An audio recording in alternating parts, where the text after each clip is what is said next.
समस्याओं को इग्नोर करने से समस्याएं नहीं खत्म होंगी भाइयों, समस्याओं को फेस करना पड़ेगा। जब महाराणा प्रताप मुगलों के खिलाफ लड़ रहे थे तो उस समय भी बहुत से राजपूत थे, अगर वो चाहते तो महाराणा प्रताप का साथ दे सकते थे, तो हो सकता है आज भारत का कुछ इतिहास अलग होता, हो सकता है आज भारत का कुछ इतिहास अलग होता। मेरे साथ भी वही सेम हो रहा है। अरे आए हैं नेतागिरी करने, नेतागिरी करके चले जाएंगे। मैं कहता हूं कि तुम नेतागिरी के चक्कर में सौड़ एकता जिंदाबाद कहो भाई, कहो तो सही कह रहा हूं गलत कह रहा हूं? मान लो मैं नेतागिरी ही कर रहा हूं, लेकिन अपने समाज की बात तो कर रहा हूं। जीतन राम मांझी को मुंहतोड़ जवाब तो दे रहा हूं, पकौड़ी लाल के खिलाफ जगह जगह पर FIR तो करवा रहा हूं, आरक्षण के खिलाफ बोल तो रहा हूं। जब कोई दलित समाज का घर जमीन कब्जा करता है तो वहां के SO और SP से बात तो करता हूं कि अगर आप कब्जा नहीं हटवाओगे तो सवनार में आकर के घेराव कर लेगी। तुम नेतागिरी करने के लिए ही इतना करो। मैं तो चाहता हूं कि ऐसे 100 कंपटीटर तैयार हो जिससे 100 सर्वेश तैयार हो, और अगर 100 सर्वेश तैयार हो जाएंगे तो एक ने तो इतना डिस्टर्ब किया है, 100 होंगे तो कितना डिस्टर्ब करेंगे, 100 होंगे तो कितना डिस्टर्ब करेंगे, जमीनें खिसक जाएगी इनकी। तो मेरे प्यारे भाइयों, अब आपको संगठित होना है और अपने हक और अधिकार के लिए लड़ना है। संदीप द्विवेदी जी हमारे जिला अध्यक्ष हैं, ठाकुर रामेंद्र चौहान जी यहाँ के व्यवस्थापक हैं। इन लोगों ने मेहनत किया। मैं भी एक गरीब परिवार का लड़का हूँ, मैं भी एक गरीब परिवार का लड़का हूँ। 1.5 साल का था तभी हमारे पिताजी खत्म हो गए थे, लेकिन ब्राह्मण होने के नाते बहुत सारे दर्श को हमने झेला, बहुत सारी उपेक्षाओं को हमने झेला। आज इस देश में ब्राह्मणों ठाकुरों से लोग ऐसे जलते हैं, लगता है हमने किसी का खेत चरा लिया है, लगता है किसी के जमीनों पर हमने कब्जा कर लिया है। तो मेरे भाइयों, आज आप संगठित होइए। ये संदीप द्विवेदी जी का जो मेहनत था, रामेंद्र चौहान जी का जो मेहनत था, ये विधानसभा लड़ने का नहीं था, ये लोकसभा में जाने का नहीं था, ये राज्यसभा में जाने का नहीं था। आपके अंदर एक आग पैदा करने का था कि आप अपने लिए लड़ सको। एक बात याद रखिए, कोई भी पाड़े तिवारी शुक्ला मिश्रा दुबे ठाकुर बनिया भूमियार का लड़का अगर आज काटा जा रहा है, मारा जा रहा है, तो AC वाले पाड़े तिवारी मिश्रा शुक्ला दुबे ठाकुर साहब यह ना सोचे कि कल हम नहीं मारे जाएंगे। आज ठेला वाला मारा जा रहा है, कल प्लेन और AC वाला भी मारा जाएगा। किस अहंकार में आप खोए हुए हैं? अंकुर शुक्ला की हत्या हुई, कोई कार्यवाही नहीं हुई, और हत्यारों का समर्थन करने वाले 3% वोट बैंक की क्षमता रखने वाले केवट लोग आज अमित शाह के साथ रैली कर रहे हैं। वहां पर पासवान ने, जितेंद्र पासवान ने एक तरफ से गोलाबंदी बनवा करके 17 चापों से अटल पांडे की हत्या की, कोई कार्यवाही नहीं हुई। वो बड़े बड़े दलित मंचों का संचालन कर रहा है। मथुरा में ब्राह्मण लड़की के साथ चलती गाड़ी में एक्सप्रेसवे पर गैंग रेप हुआ, कोई कार्यवाही नहीं हुई। मीडिया के कान पर जू तक नहीं रहेगा, आप तक सूचना भी नहीं आई होगी। 5, 4, 3, 2, 6 ऐसी संख्या में हमारे कत्ल हुए, लेकिन किसी भी नेता के मुंह से ओम शांति तक नहीं निकला। सही कह रहा हूं गलत कह रहा हूं? बिल्कुल सही कह रहा हूं गलत कह रहा हूं? लेकिन मित्रों, अगर वो मथुरा की लड़की ब्राह्मण ना होती, दलित होती, तो वह धक्का मुक्की हो रहा होता, वह कैंडल मार्च निकल रहा होता, वह विरोध प्रदर्शन हो रहा होता कि देश में लॉ एंड ऑर्डर बिगड़ जाता। सही कह रहा हूं गलत कह रहा हूं? चाकू खाने वाला अटल पांडे था। अगर वो रोहित वेमुला होता तो मोदी जी भी आंसू बहा रहे होते, मोदी जी भी आंसू बहा रहे होते। और लोग गालियां देते हैं हमारे इस समाज के लोग कमेंट में आकर के। तो मैं एक बात और बताना चाहता हूं, हमें ऐसे लोगों के सहयोग की आवश्यकता नहीं है कि जब तुम्हें अपने स्वाभिमान के बारे में नहीं पता, अपने सम्मान के बारे में नहीं पता, तुम्हारी बहन बेटियों को गाली दी जा रही है, तुम वहां नहीं बोल पा रहे हो, तो तुम मेरा क्या सपोर्ट करोगे भाई? क्या सपोर्ट करोगे? और ये लड़ाई किसके लिए है? मुझे अगर विधानसभा लड़ना होता तो 1,10,000 वोटर खयागपुर विधानसभा में ब्राह्मण है, मैं वहां से तैयारी कर रहा होता, राजापुर चित्रकूट में मैं आंदोलन सम्मेलन न करता। मेरा उद्देश्य है कि उत्तर प्रदेश में 22%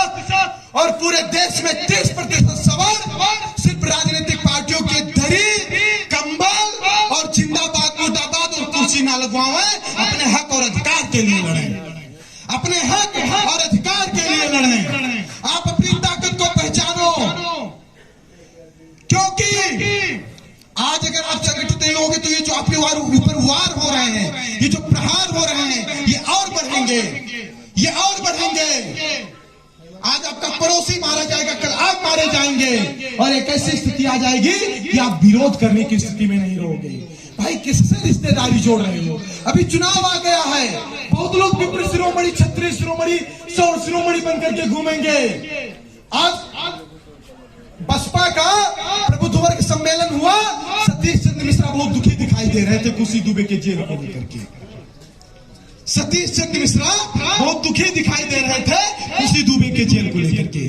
तो मैं पूछना चाहता हूं कि जब खुशी दुबे को जेल हुई थी तब क्या बसपा नहीं थी कि सतीश चंद्र दुबे नहीं थे? कि बसपा नहीं थी कि सतीश चंद्र दुबे नहीं थे? आप कुछ लोग परशुराम भगवान की मूर्ति लगवा रहे हैं।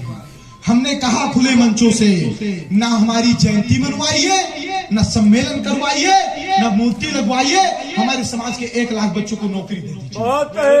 हमारे समाज के 1 लाख बच्चों को नौकरी दे दीजिए।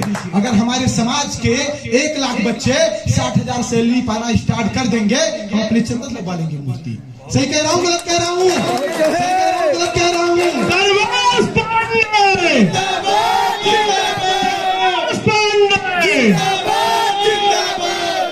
विकल्प बहुत मिलेंगे मार्ग भटकाने के लिए, संकल्प एक ही काफी है मंजिल तक ले जाने के लिए।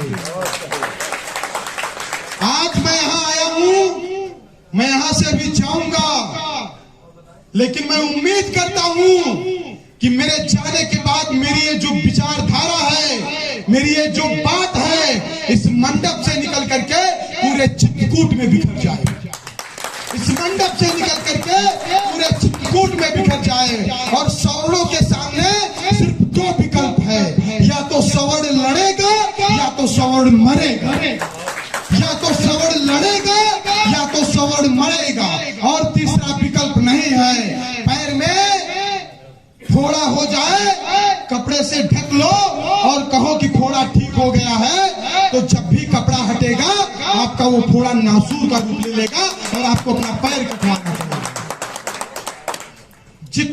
ये मत सोचिए कि वो नहीं आए, वो नहीं आए, वो नहीं आए, इतने तो आए, इतने तो आए ना।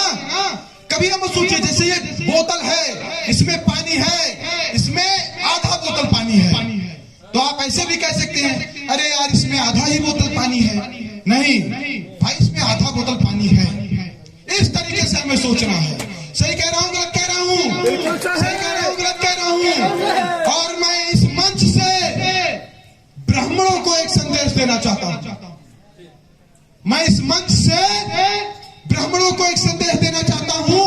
लाइव में भी जो लोग मुझे देख रहे हैं उनको भी एक मैसेज देना चाहता हूं। पकौड़ी लाल, जीतन राम मांझी, इन लोगों ने जब ब्राह्मणों को गाली दी और उसके बाद बहुत सारे ट्वीट और कमेंट आने लगे कि ब्राह्मण पूजा पाठ करवाना बंद कर देगा, ब्राह्मण पूजा पाठ करवाना बंद कर दे, क्योंकि पूजा पाठ करवाओगे क्या फायदा मिलता, सिर्फ गाली मिलती है। तो मेरे भाइयों, ऐसा आपको नहीं करना है। इनका ये प्लान ही है कि ब्राह्मण पूजा पाठ करवाना बंद कर दे। ये उसी प्लान के तहत ब्राह्मण को टारगेट कर रहे हैं। ये उसी प्लान के तहत ब्राह्मण को टारगेट कर रहे हैं। जब ब्राह्मण पूजा पाठ करवाना बंद कर देगा, तभी तो इस्लाम और ईसाई मिशनरी अपने पैर पसार पाएंगे, तभी तो ईसाई और इस्लाम अपने पैर पसार पाएंगे। तो ब्राह्मण गाली भी खाएगा, गोली भी खाएगा, लेकिन कभी अपने धर्म और संस्कृति के पथ से हटेगा नहीं। और सवर्ण आर्मी ऐसे ब्राह्मणों की सुरक्षा के लिए खड़ी है और उन गाली देने वालों को मुंहतोड़ जवाब देने के लिए खड़ी है।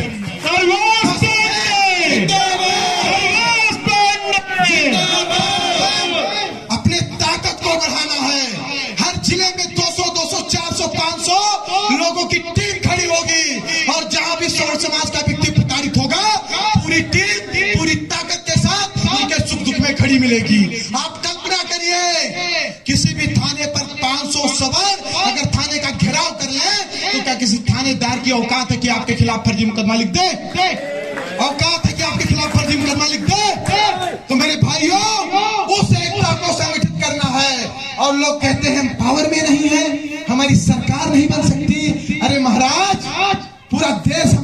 पर जिंदा है। हमारी जमीनों के सेलिंग निकलवाए गए, उन सेलिंग से पट्टे बनवाए गए, उन पट्टों पर लोगों के घर बने हैं। हमारे खेतों के जो राशन है, उन राशन को 1100 रुपए में खरीदा जाता है, फिर वही राशन फ्री में दिया जाता है। पूरे इंडिया में हमारे समाज से टैक्स लिया जाता है। पूरे देश के जीविकोपार्जन हम कर रहे हैं। तो हम पावर में रहे या ना रहे, हम सवर्ण हैं, बिना पद के ही पावर में, बिना पद के ही पावर में। सही कह रहा हूं गलत कह रहा हूं? सही कह रहा हूं गलत कह रहा हूं? और जब सबकी तरह हम रहेंगे तो हमारी अलग पहचान क्या रहेगी? तो मेरे प्यारे भाइयों, अब आप लोगों को संगठित होने की आवश्यकता है। चाहे आरक्षण हो या SC/ST एक्ट हो, राष्ट्रीय सौर आयोग हो, ये सारी मांगे आपकी पूरी होंगी।